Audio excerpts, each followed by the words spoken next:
What's wrong, Alice?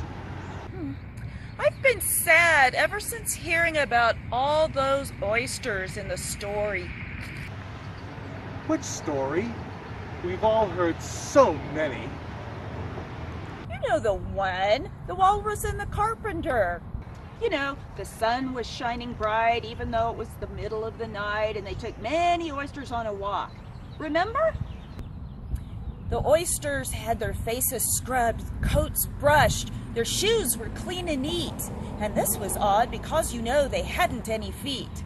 And then the walrus and the carpenter started talking about sealing wax and cabbages, and then they ate all the oysters with bread and butter. Ah, yes.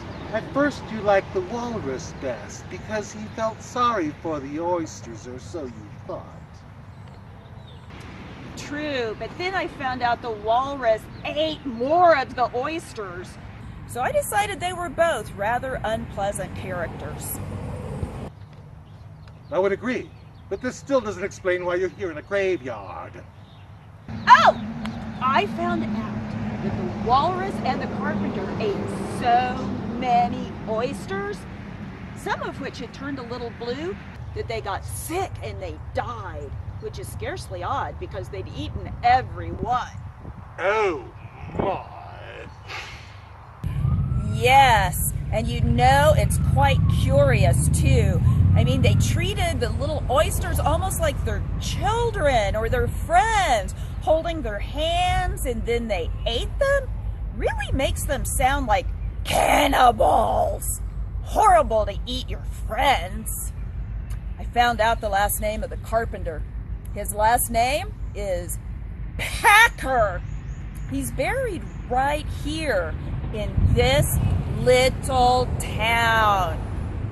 One account said a judge called him a some-bitch Republican cannibal because he ate so many Democrats. But I didn't even know oysters could vote.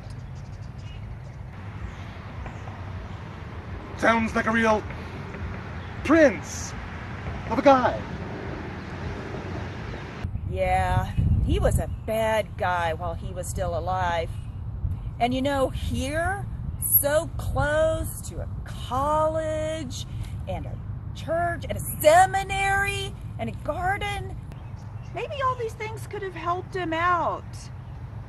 Well, at least he can rest in peace on Park Hill, up on this ridge.